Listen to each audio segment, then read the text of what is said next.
Hello and welcome to Identity Office Hours. I'm your host, Mike Schwartz, founder of Glue.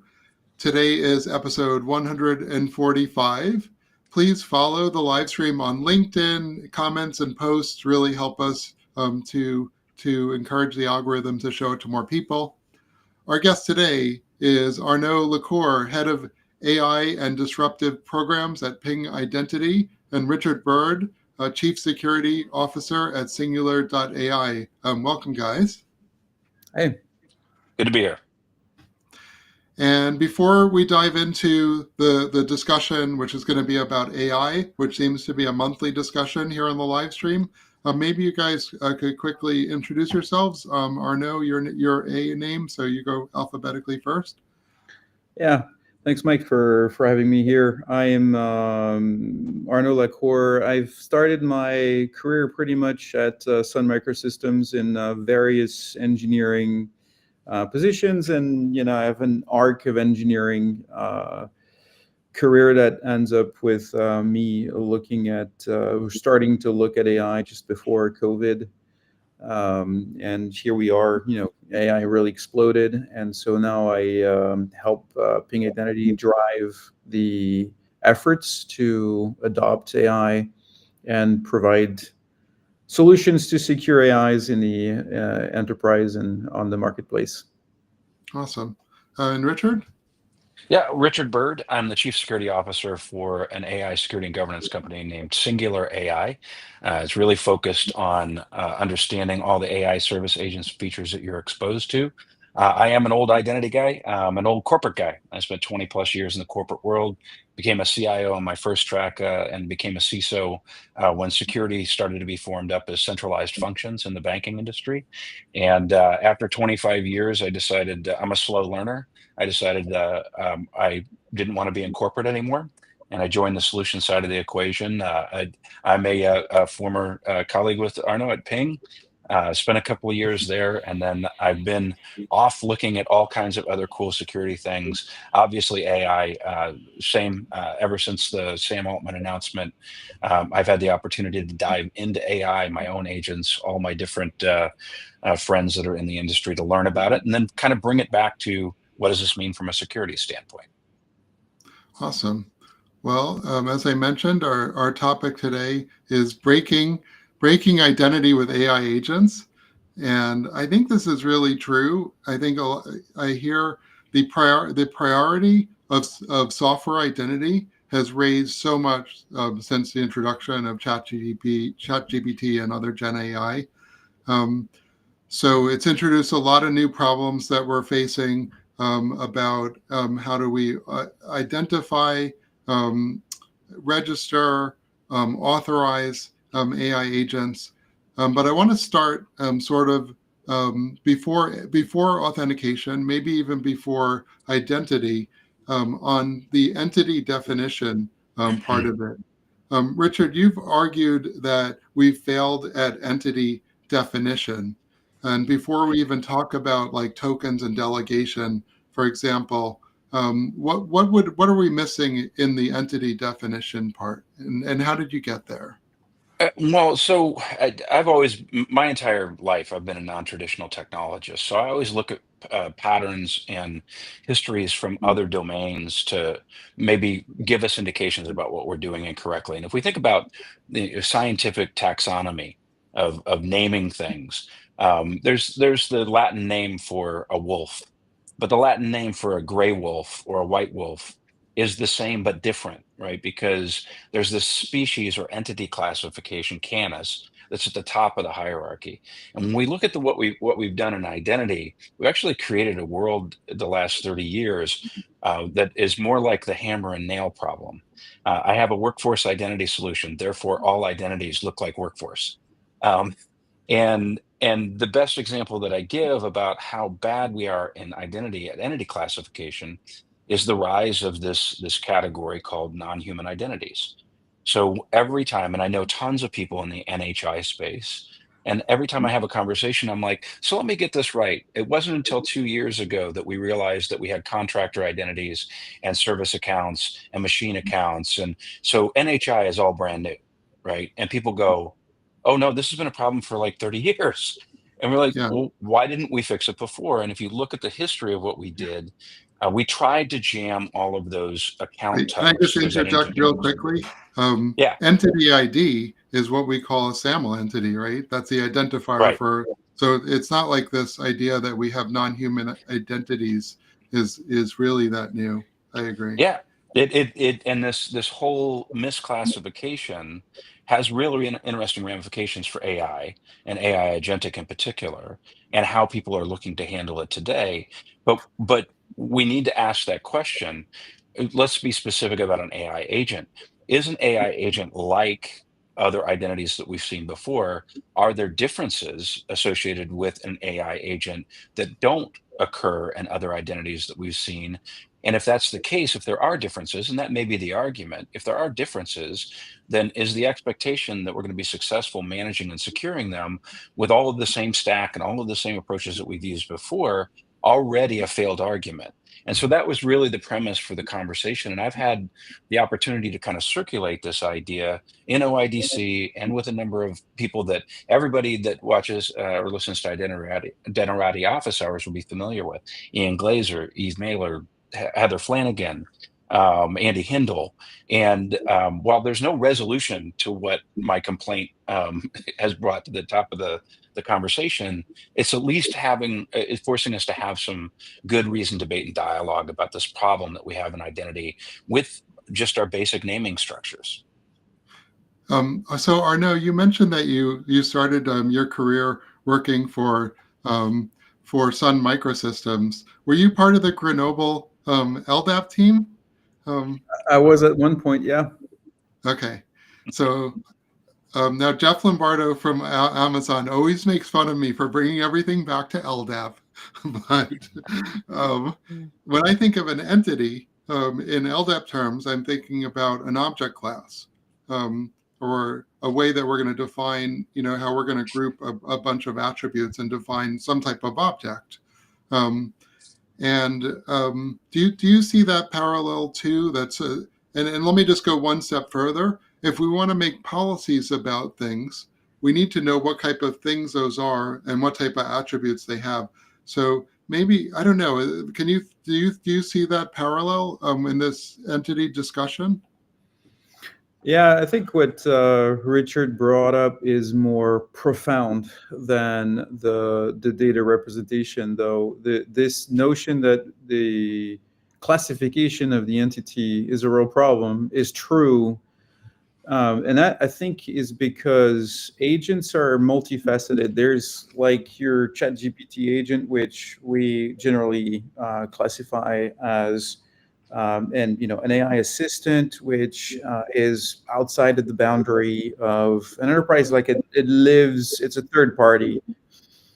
You have, and we sort of discussed the RPA, world where you have these Robotic process automation, for those who don't know the acronym RPA.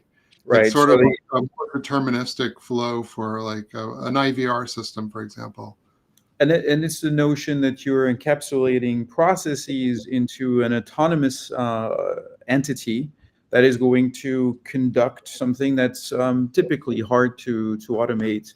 This notion of autonomy changes the aspect of that agent if you apply that to AI. So you have different classes of agents. You have agents that interact directly with a user, where the notion of user token, for example, on the web might be relevant.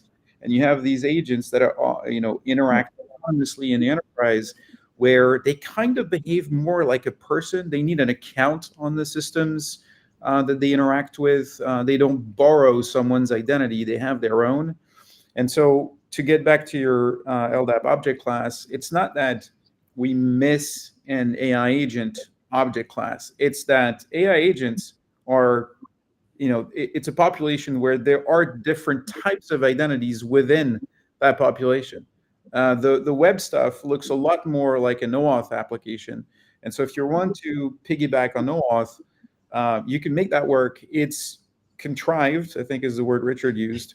And I think that's true to a large extent. And on the RPA side, on the autonomous side of the house, you have these things that look a lot more like a contractor or an intern and almost need their own automated HR process. They need to get provisioned, they need to get deprovisioned, and so the classification of these entities is confusing because we generally try to tackle the AI agent problem when really, there's several silos of behavior and sort of being that exist for these things. I worry when I hear people try and sort of shoehorn enterprise identity patterns onto this new AI. Like the whole idea that we're going to treat AI agents like identities, non-human identities, sort of rubs me the wrong way. I'm curious, Richard, if you have any thoughts about this on this topic about maybe how the metaphor doesn't really work. Too many thoughts about this topic. One of the problems that we're talking about with that perception of let me just slap a UID on an agent is complicated by the fact that today the vast majority, the super majority, 97, 98% of your AI risk and exposure are all assets that you do not own, that you do not control, right? So now you're having to do arm's length identity association to somebody else's agents. Like last count, Salesforce in the Agentforce solution has 170, 180 agents. So you're going to ascribe an identity inside of your domain for that thing, but it's still disconnected from ownership. You can't control it. You're still dependent upon the controls that are associated with Agentforce by Salesforce itself. So it's a bit of trying to create a proxy out of a proxy, and the further away that agent is from you, the less control that you have over it.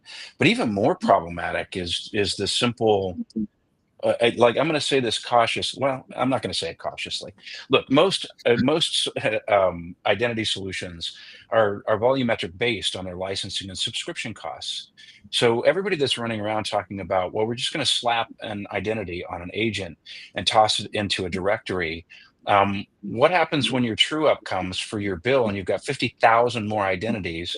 By the way, 49,800 of them are not your identities. They belong to somebody outside of your company, and you're going to have to pay for them, right? So you're going to see true up consequences of 30% escalations on contract renewals, all because the going logic is we've seen this before. And look, I'm guilty of this. I am a cynic after so many Sounds like decades good in news for technology. pain. Yeah, well, I think it's good news for everybody in the identity industry if we recognize that this could be the thing that finally moves the needle from access administration to access security and control. Like when we start talking about time delimited authentication tokens, that is a security statement, right? That is saying that I am going to allow this agent to only do this thing for this amount of time in my environment.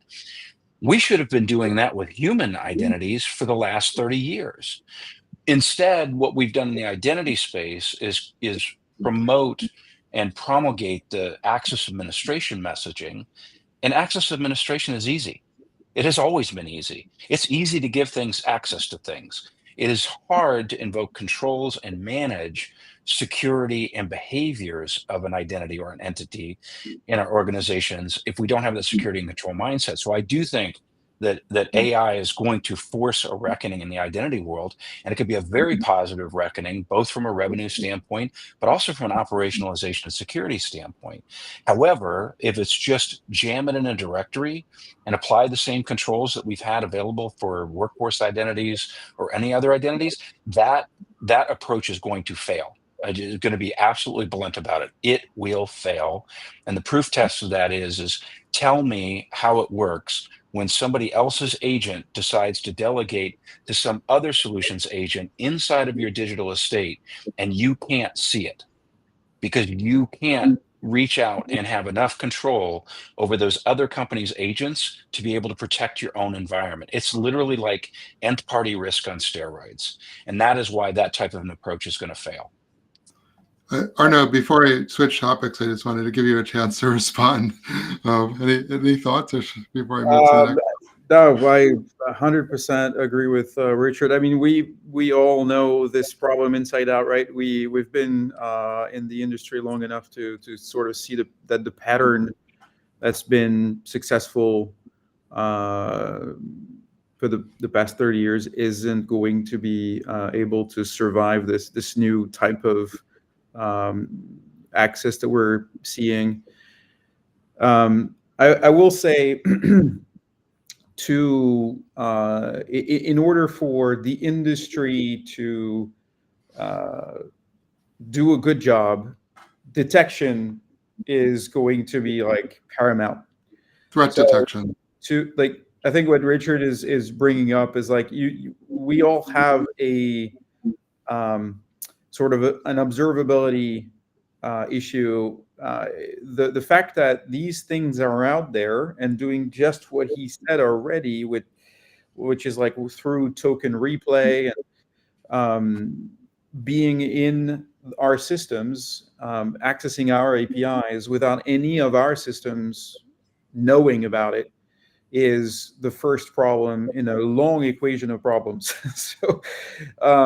So that, like, in order for us to fix anything, the idea that you were going to have some sort of mechanism reliable enough in order to handle it, and not something that's asking you to check if you're a human, or something that's asking the agent to confirm that it's an agent. The pattern isn't obvious at the moment, but it's absolutely true that like the patterns of the past, where you have this single entity that completely omits the fact that you can pile up. There's a layering that's going to happen, because the agents, as Richard was saying, like agents have conversations, and we sort of need to have the full chain of custody to be able to understand. Like the biggest thing that we want to understand is intent. The chain of custody kind of is a strong indicator, is a strong signal of what the overall objective is for the collaboration of agents to carry out a task. And it's a visibility problem mainly, and it's a really big problem. The opportunity is massive because it's literally everyone's problem. Anyone who has an IP address has this issue, and it's really something that doesn't get I think the recognition or the visibility, because like the challenge that we have, not to be too technical here, but this is sort of outside of the protocol. This is before OAuth is involved. These things can hit you before attempting to make any authorization request, at which point we don't really have a tool in the protocol toolbox to address that particular situation. So the initiation of the interaction is where we're needing to do this detection.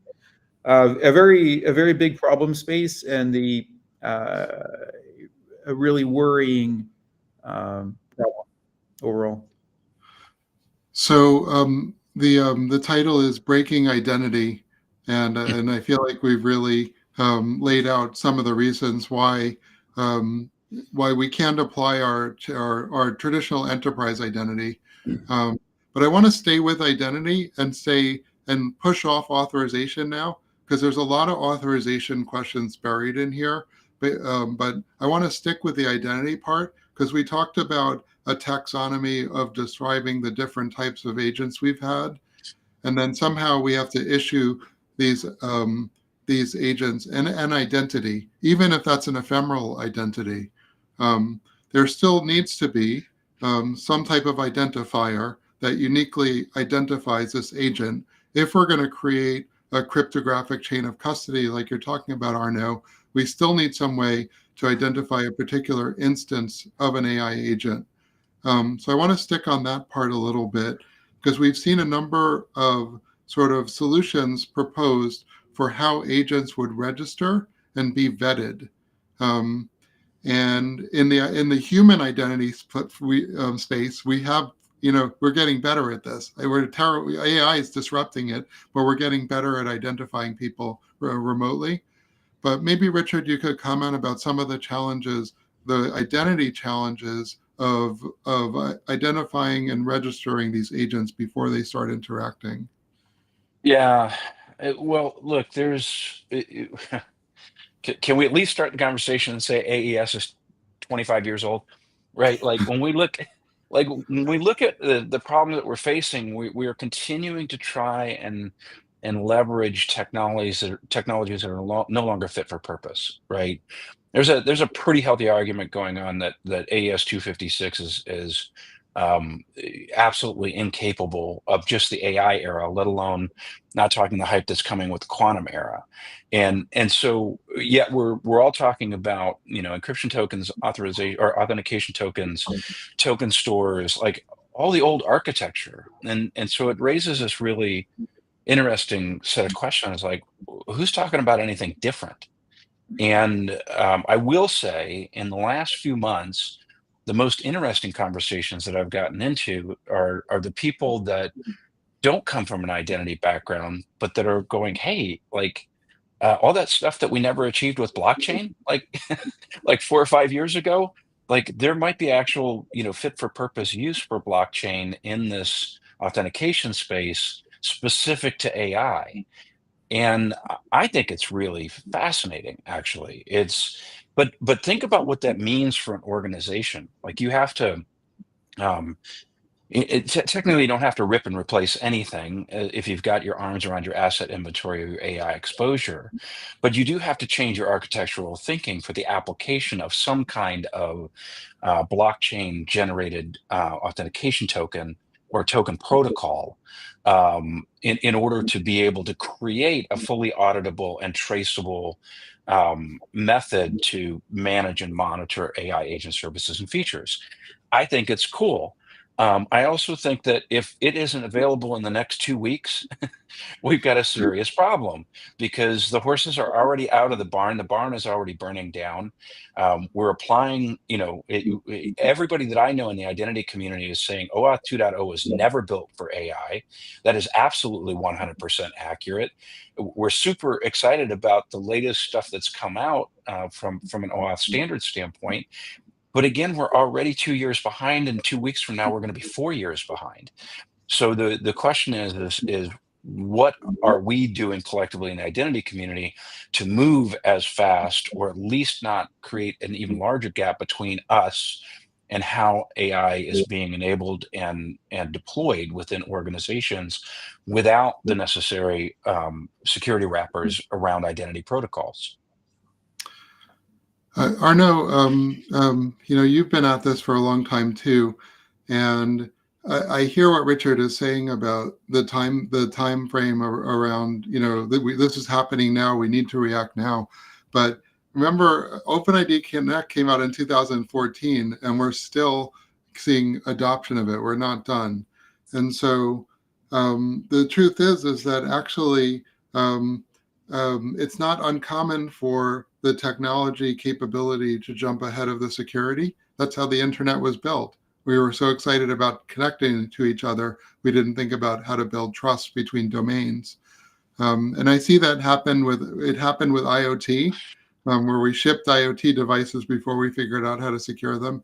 And now it's arguably happening with AI, where the capability is so exciting that we're shipping the capability before we have the ability to really secure it. Maybe that's normal. It's what it seems to always happen. But Arno, any thoughts about the timing here and whether fixing it in the next 2 weeks just isn't realistic, or how long will it take, and what are your thoughts about the constraints of timing?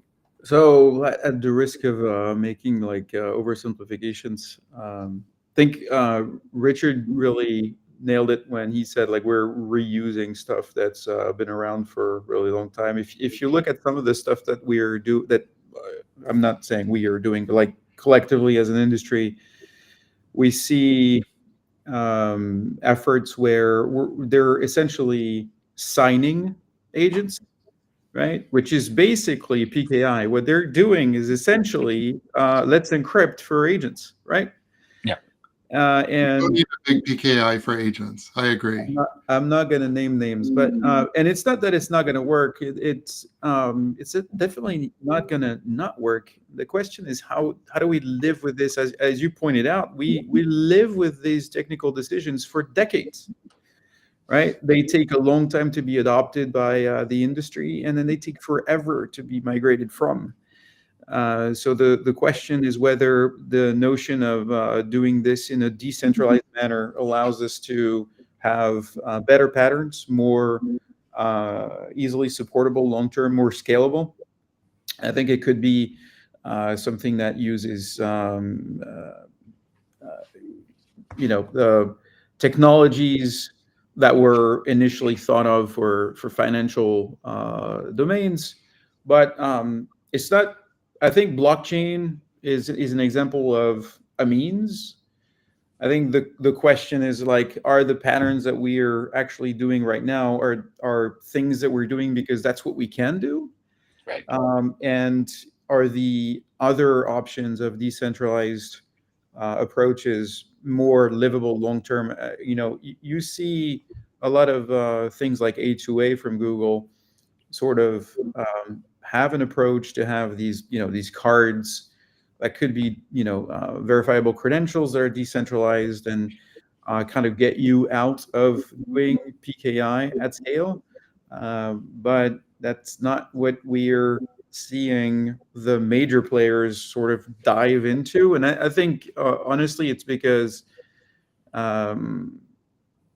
again, like they don't have the scars of doing identity for long enough to realize that they're embarking on something that's going to be hard to sustain or expensive to sustain. So the market will probably settle on other patterns that they think are more efficient over time.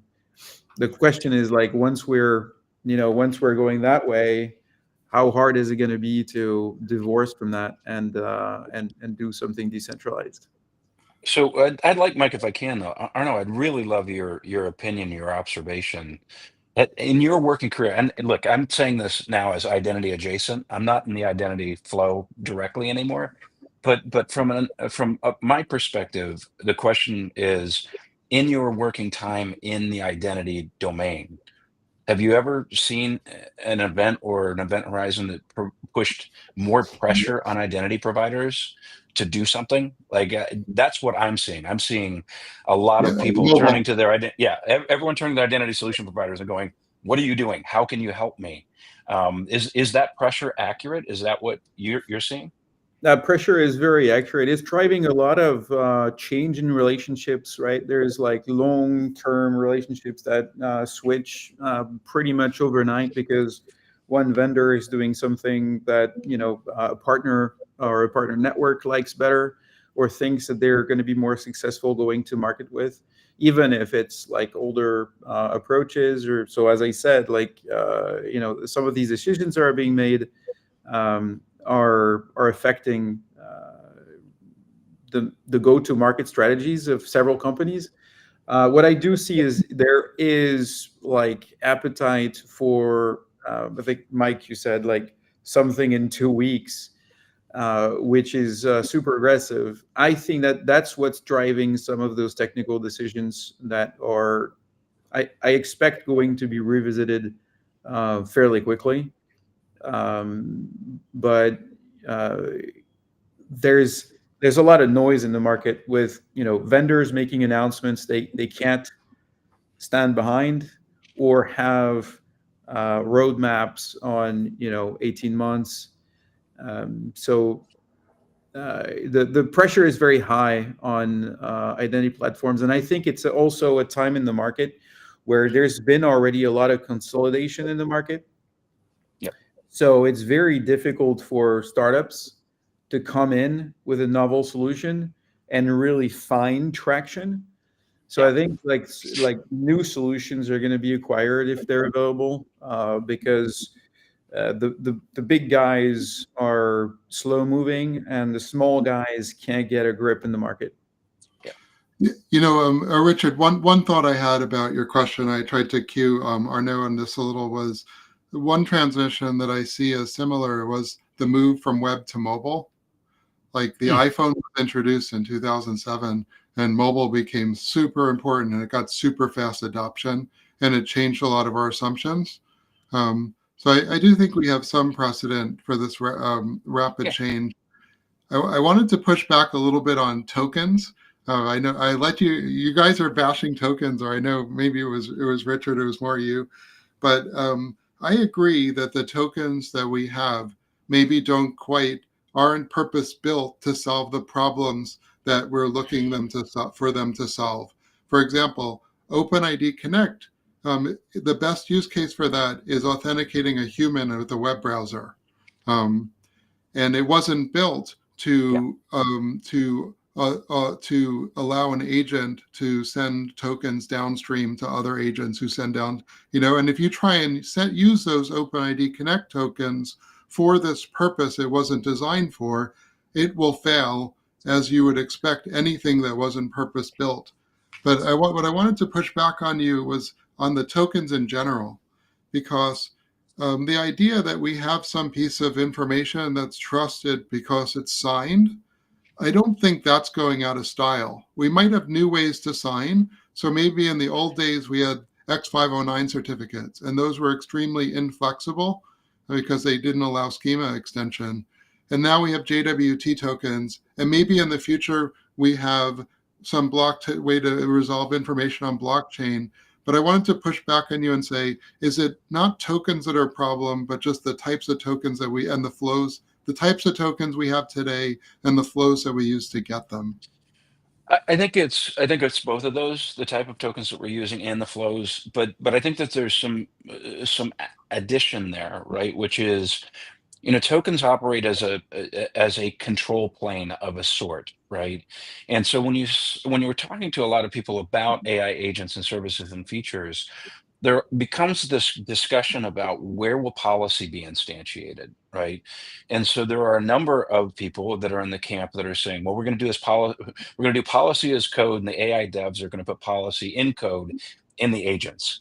Good luck, right? I think that anything that depends from a security standpoint that depends on developers is going to die a very quick death. Not because I have anything against developers, but DevOps, their job is to deliver business value with technology. And we continue in the security trades, not just identity, to go, all that we need to do is the developers to get smarter about security and things will be more secure. That's nonsense. It's never going to happen. We're all going to be dead and buried and the earth will be extinct before that happens, right? But when we look at the argument of policy and code, that gets real interesting, because what if I could put policy bumpers and directions in the token? Right now, does that make it a much more complicated construct? Yes, but we're also working in a much more complicated world. So maybe the evolution of tokens is putting the type of business logic binding that will keep AI things inside of the rails that they're authorized for or allowed for. I don't want to say authorization because Yeah. we'll start munging terms here, right? But I think that it's going to be super interesting. Like from an architectural construct standpoint, no problem with tokens. It is a pattern that we understand, but I don't think it's necessarily a pattern that's evolved to actually operate, control, and mitigate within the environment or the ecosystems that we have now. And I loved your mobile example, right? Because it took us a long time to figure out how to get the kind of the handset world under control after mobile blew up, and a lot of that was through tokenization. I think that we'll see that next iterative evolution happen with AI in the token space as well. Arnaud, I'm expecting a defensive tokens from somebody from Ping. What are your thoughts on No, tokens and flows? I think that the focus on token is omitting the detection problem. But I agree on something Richard said, that you want to sort of represent the policy in the token so that it's portable and contextual for the token wherever the token is used, and that's to avoid unintended consequences. I was discussing a use case with a commercial use case for checkout. And the idea is like you have an agent and you ask the agent like, look for shoes for me in white in, size 12, and buy them as soon as they're less than $50. The challenge is that as humans, we're really good at not telling the whole story, and the agents don't get that. And so the agent will say, "Oh, I found those Nikes at less than 50. I'll buy them. I find those Reeboks at less than 50. I'll buy them." And so instead of getting one pair of shoes, you end up with 10 pair of shoes. And every time it bought shoes at less than $50, um, abiding by your policy, but like the guardrails that you're putting with the transactions need to be built into the token so that every place that actually evaluates those tokens can look and say, oh, this is actually a single use token that's in the policy, and we can avoid those unintended consequences by putting those hurdles in the way of the agent. That's really important. That's going to be playing in the token so that it's portable. There is questions as to like what's the representation of these policies, right? Obviously, it's probably not going to be Xacamo, but we've had these constructs with us on the server side for a very long time. It's very likely we're going to see something that distributed so that you can enforce that with partnerships at the WAF level, right? Where the token comes in and they can actually interpret and infer in place. However, on one thing that I note is that you can put these things in place if you detected that an agent is in the mix. Where this becomes extremely difficult is when the agent is the browser, right? You now have Gemini and Chrome. You have an agent in Comet from Perplexity. If you look at Edge on Windows 11 now, there is a Copilot baked into the browser, and that means that from a service provider standpoint, someone logs in. You don't know now if it's the human actually putting the username and password and going through the hoops, because the agent in the browser can A, click things, B, parse the HTML and react to it, and C, if you pop a new tab because you want to do an out-of-band verification, guess what? It's the browser. It also gets that. And so like it's really good now at getting sort of catching all of the hurdles that we try to throw up and walk around those difficulties to conduct the task that the user has asked of them. And so the detection becomes super important because that's the only thing that we can use to say, hey, this is probably an agent. It has control of the user interface. I am going out with maybe SIBA and go to the mobile device that's registered to the account to be able to catch that. And so the detection predicates how you can react to these things. And that's what's breaking identity, Mike, really. Like it's this lack of transparency that we now get with these agents, accessing our services. But impersonation has always been a problem versus delegation, and what you're talking about is impersonation, where a browser has control, which is kind of truly terrifying. I just wanted to say one or two things about putting policies in the tokens. There was a proposal recently to do this by someone in the industry. I actually think it's a good idea for certain use cases. For example, too many people think about access, but actually a lot of our policies have to do with about obligations or restrictions. So I'm giving you I'm giving you access to this piece of data, but you can't share it with the government, or you can't, you have an obligation to mask the data before you share it, or notify me if there's a breach. So I believe that some of those types of obligations and restrictions can be modeled and incorporated in a token in a kind of interesting way, and some people are experimenting with this. but I don't think it's a panacea, though. I think that the general problem is that um, um, yes, policy management is still hard, and one area, Richard, where I agree with you and don't agree with you is so we want the developers to be involved in the policy because they want to build the best user experience, and knowing about the security might help them do that. We can't rely on them to do that, but I do think there is a role for the developer to be involved in the policy, in authoring the policies that are needed by their application and submitting them for approval and review. Yeah. But I know, Richard, you're dying to respond, so I'll let you. And then this is probably the last question. We'll go to last Yeah. thoughts. I am dying this from, but actually not to that, which is all very, very true, right? Like, sometimes when I push an opinion, I always don't have that bubble over my head that says everything is connected to everything, and it's a very complicated world. And the reality is with AI, it is going to be a world, and I know that people in the enterprise don't want to hear this. It is going to be a world of overlapping controls.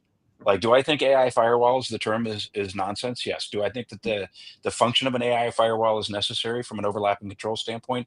Absolutely. Do I think AI DLP, AI, security posture management, AI and identity, all these things are going to have a place and a spot in order to secure this new frontier. There's just no question about it. So anybody that's out there proselytizing a silver bullet, is a liar. And I would throw them out of my office if I was an executive buyer. But it also means change and complications. And enterprises hate change and they hate complicated. But this is a very complicated world. What I wanted to come back and make sure I mentioned was you can always tell the OGs in the room when somebody says Zackable. Um, and Yeah, I find this hilarious because when or Uma. people or yeah, I've had a lot of people over the last couple of years ago, Dude, you're the old crusty AI operator. You're not even the standards guy, like, or the identity operator. What do you know about AI?" And what I find really interesting is those of us that were revolutionaries for ABAC and fine-grained in 2012 that died on that hill, died a bloody death on the hill of fine-grained control, now look like Nostradamus, right? Because when you look at how AI actually does bad things, it is doing it at the fine-grained layer. And so it is really raising a lot of interesting conversations about, I know we push the authorization conversation aside, but it is raising interesting conversations about, hey, when we gave authorization over to the devs and they no longer associated it to identities, they associated authorization to the apps. Like, this has now created a really serious problem that's going to net a huge number of unintended consequences because important component of identity was kind of given away at the fine grained layer. So I do think that there's going to be a lot of very painful on the job learning as we roll and spool up AI deployments and bring agents into production. And a lot of it is going to tie back and weigh heavily on the identity space. So I'm hoping that everybody in the identity world is doing their best to keep up and keep pace with knowledge and learning about what is happening with AI, because I think that we're going to be called on to fix a lot of problems in the very near term future.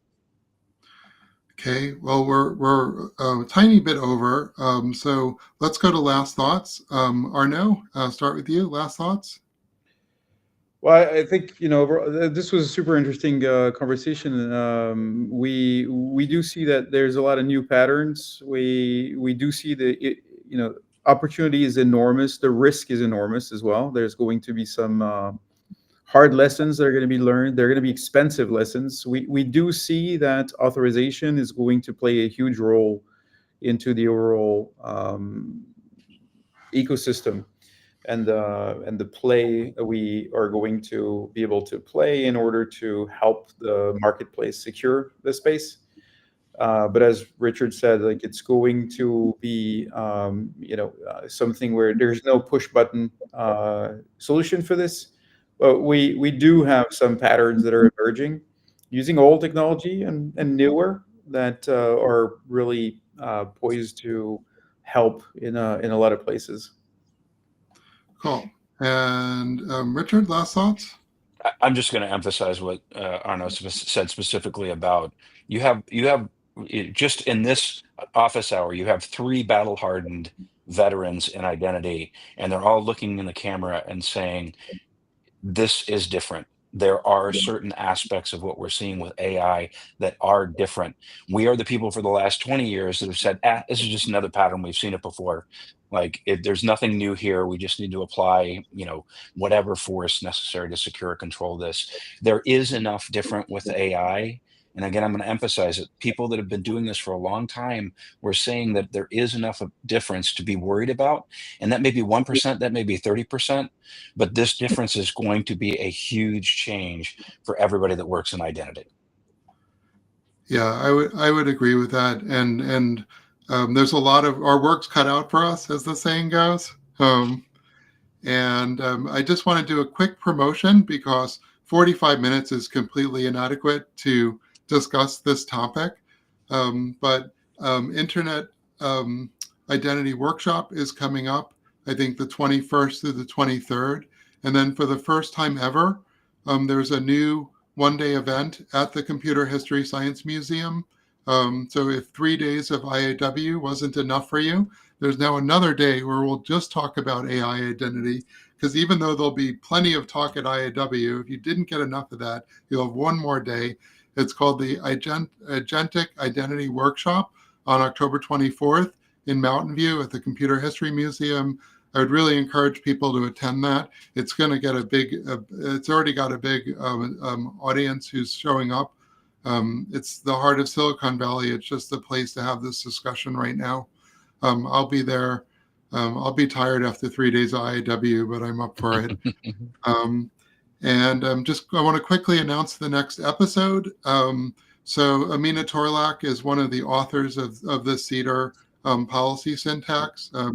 I've referenced her video, intro to CEDAR video, more times than any other piece of content on CEDAR. She's a brilliant researcher.